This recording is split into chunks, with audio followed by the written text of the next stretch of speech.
तो ठाकुर जी को तो हम अपनी इच्छानुसार चला रहे, उनसे तो अपने कार्यों की सिद्धि कर रहे हैं। ऐसी भक्ति नहीं होना चाहिए। भक्ति कैसी हो? अहेतु की, हेतु रहित निष्काम भक्ति होनी चाहिए। और निष्काम होने के साथ साथ निष्कपट भी होना चाहिए।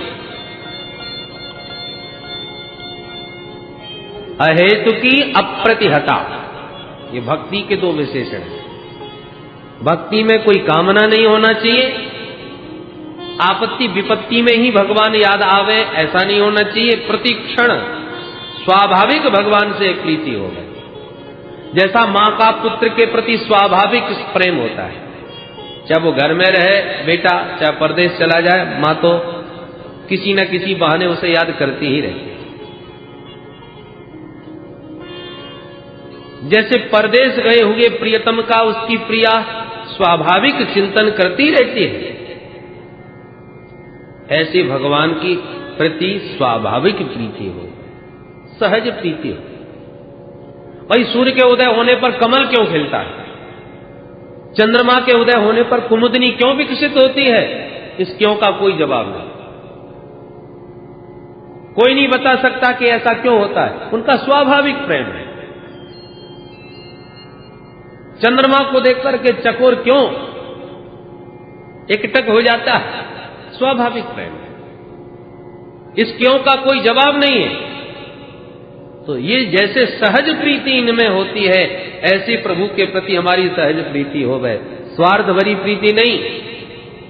अहेतुक्य प्रतिहता यजात्मा संप्रसीदति, ऐसी यदि विशुद्ध प्रीति भक्ति भगवान के चरणारविंद में हो जाए तो जनयत्यासु वैराग्यम ज्ञानम च यद हेतु। भक्ति के ही बेटा ज्ञान और वैराग्य हैं।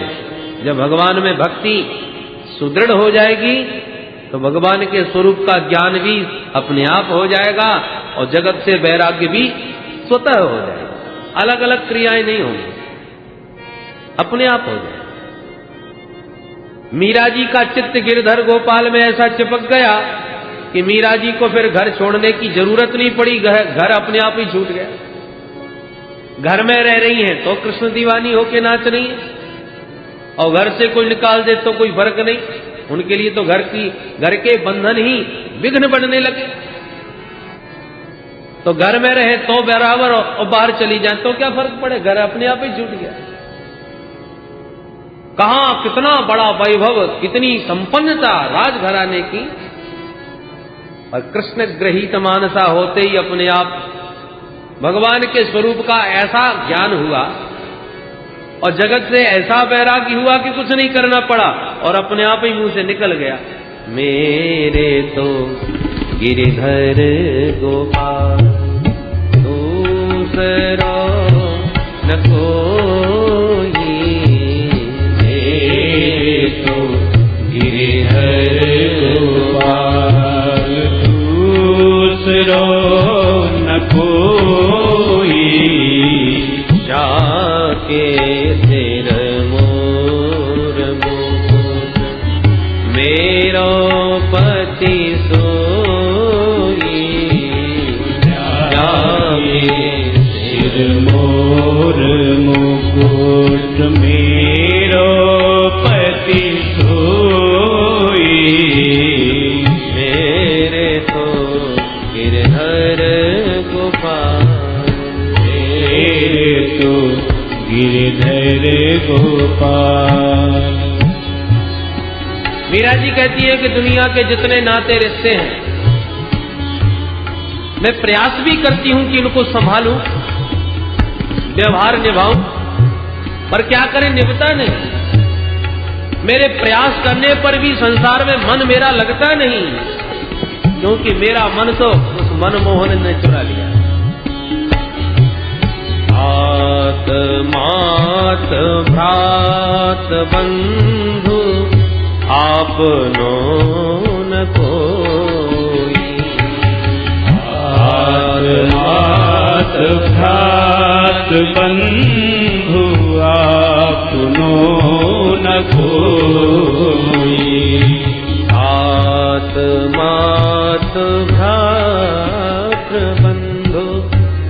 आपनो न कोई। भात मात भ्रात बंधु आपनो न कोई।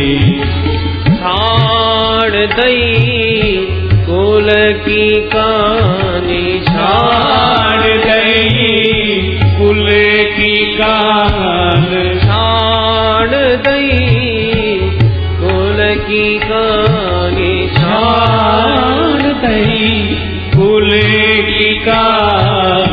कहा करी है कोई, मेरे तो गिरधर गोपाल दूसरा न कोई।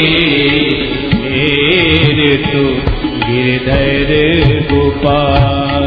संतन ढिंग बैठ बैठ लोक लाज खोई। संतन ढिग बैठ बैठ लोक लाज खोई। स्त्री के लिए सबसे बड़ा त्यागना है लोक लाज का। दुनिया वाले क्या कहेंगे, कोई मेरे बारे में ऐसी बात न करे। मीरा जी कहती हैं जिसको जो कहना हो तो कहे, मैंने तो ताक पर रख दी। संतन ढिंग बैठ बैठ लोक लाज खोई। संतन ढिग बैठ बैठ लोक लाज खोई। असुवन जल सींच सींच प्रेम बेल बोई। असुवन जल सींच सींच प्रेम बेल बोई। अब तो बेल फैल गई, अब तो बेल फैल गई। अब तो बेल फैल गई। अब तो बेल फैल गई। आनंद फल होई। मेरे तो गिरधर गोपाल दूसरो न कोई। मेरे तो गिरधर गोपाल दूसरो न कोई। मेरे तो गिरधर गोपाल। तो संसार में जो आसक्ति है वो अपने आप छूट जाएगी। कब? जब भगवत प्रेम हृदय में जागृत होगा तब। अरे भाई, कन्या का जन्म होता है, माँ बाप के यहाँ लालन पालन होता है, तो माता पिता से कन्या की कितनी प्रीति हो जाती है। माँ बाप के प्रति कितना प्रेम उस पुत्री के मन में होता है। कोई पूछे बेटी तुम्हारा घर कौन सा है, तुरंत दिखाएगी, ये कोठी हमारी है, ये गाड़ी हमारी है, ये माताजी है, ये पिताजी है, ये मेरा भैया। कितनी प्रीति। और जहां 20 वर्ष की हुई, घर परिवार वही सब था, और जहां विवाह हुआ तो सब कुछ बदल गया। अब एकदम तो नहीं बदलेगा, थोड़ा समय लगेगा। और धीरे धीरे जब वही कन्या ससुराल में अच्छी तरह घुल मिल जाती है, तो अब वो घर पराया नजर आने लगता है। जहां पैदा हुई, जहां इतने वर्षों तक रही, अब अपना घर बदल गया। अब ये बंगला मेरा है, ये गाड़ी मेरी है, ये मेरे पतिदेव है, ये मेरा बेटा है, ये मेरा परिवार है, वो मेरा मायका है। बदल गया सब। कल तक वही सब कुछ था, आज यही सब कुछ हो गया। मायके में माता पिता बुला भी ले कि माता जी की तबीयत थोड़ा ठीक नहीं है, बेटी कुछ दिन के लिए आ जाओ, आ जाएगी, 2-4 दिन रह जाएगी, फिर कहेगी देखो घर में कोई नहीं है और बच्चों की पढ़ाई खराब हो रही है और बहुत सारे काम पड़े हैं, अब ज्यादा दिन नहीं रुक सकती माता जी। तुरंत भागती अपनी ससुराल के लिए, क्योंकि अब उसे महसूस हो गया कि वो मेरा घर है। सब कुछ बदल गया। उसी प्रकार जब तक इस संसार में तब तक हम इसी को ही समझते रहते, परंतु कोई सदगुरु की कृपा दृष्टि हो जाए और पाणि ग्रहण उधर हो जाए तो वास्तविक अपने घर को हम समझ लें कि हमारा घर वास्तव में तो ये है। अब तक तो हम कहीं और थे, असली घर तो हमारा ये है जो सदगुरुदेव ने हमारा हाथ हमारे परम पति परमेश्वर से पकड़ा गया। पति ही सर्वस्व जैसे उस कन्या का हो जाता है विवाह के बाद, और वो परिवार अपना समझ में आ जाता है, ऐसी सदगुरु उस परम पिता रूपी पति के साथ यमे वही सब वृणते, जहां उसका वर्ण हुआ तहां अपना घर समझ में आ गया। और ये जो घर था अब तक जिसको हम अपना माने बैठे थे वो सब छूट गया, अपने आप छूट गया। मीरा जी कहती है उसी प्रकार मैंने तो अपने गिरधर गोपाल को पहचान लिया, अपना असली घर अपना परिवार मैंने जान लिया। ये तो सब नकली थे, अभी तक मैं भ्रम में जी रही थी, असली घर तो अब मिला है। तो ये ज्ञान और ये जगत के प्रति से वैराग्य अपने आप हो जाता है। कब? जब प्रेम पुष्ट होता है। कन्या को ये सब कब अनुभव में आएगा? जब पति से प्रेम होगा। या पति से प्रेम नहीं होगा तो बात नहीं बनेगी। पति से प्रीति हो जाए तो फिर मायका अपने आप छूट जाए और ससुराल का महत्व अपने आप समझ में आ जाए। मूल है पति की प्रीति, और उसी प्रीति से ये संबंध बनते हैं, विचारधारा बनती है। उसी प्रकार मूल है परमात्मा। उस परमात्मा रूपी पति को पहचान करके जीवात्मा का उसके साथ ठीक संबंध हो जाए, ठीक प्रीति हो जाए, तो ये संसार अपने आप छूट जाए। बोलो जय श्री कृष्ण। इसलिए जनयत्यासु वैराग्यम ज्ञानम च यद हेतुकम। हम जितने भी धर्मानुष्ठान करते हैं उन सबका एक ही फल है। क्या फल है? बोले भगवान में प्रेम हो जाए। बड़े बड़े अनुष्ठान कर रहे हैं, पुरस्करण कर रहे हैं, पर भगवान में प्रेम नहीं हो रहा तो श्रम एव ही केवलम, फिर तो पूरा परिश्रम कर रहे हैं।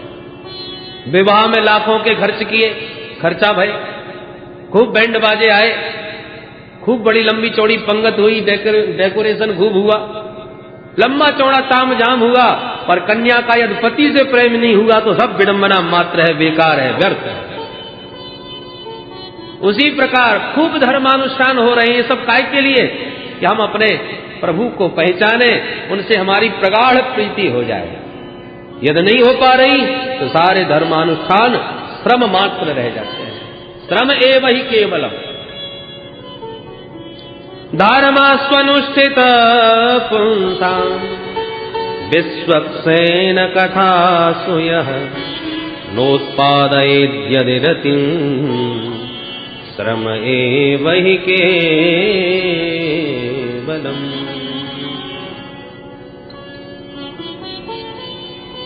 ये जितना भी धर्मानुष्ठान हम करते हैं उनका फल क्या है? अपवर्ग। धर्मस्य ह्यापवर्गस्य।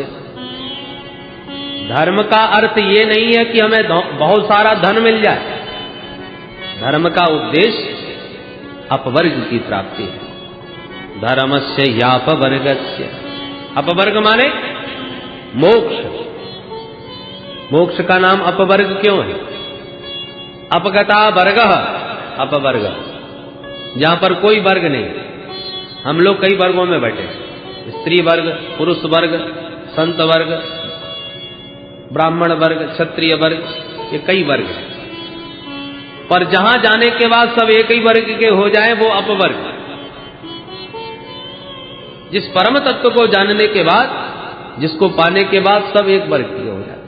अथवा न पवर्गः अपवर्गः,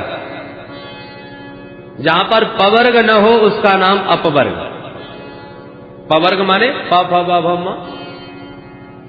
तो मोक्ष में पवर्ग नहीं है। कैसे नहीं है? प माने पतन। मोक्ष प्राप्त हो जाने के बाद फिर जीव का पतन नहीं होता, इसलिए वहां पा नहीं। पा के बाद फ। फ का मतलब फलाशा, फल की इच्छा। हम कोई भी कार्य करते हैं तो फल की इच्छा करते हैं, या ऐसा करेंगे तो यह फल मिलेगा। और मोक्ष हो जाने के बाद फिर किसी भी फल की इच्छा शेष नहीं रह जाती। परम फल मोक्ष, इसलिए फा नहीं। बा माने बंधन, प फ ब बंधन। मोक्ष हो गया तो सारे बंधन समाप्त हो गए, सारे बंधन खुल गए, इसलिए बंधन का ब भी नहीं।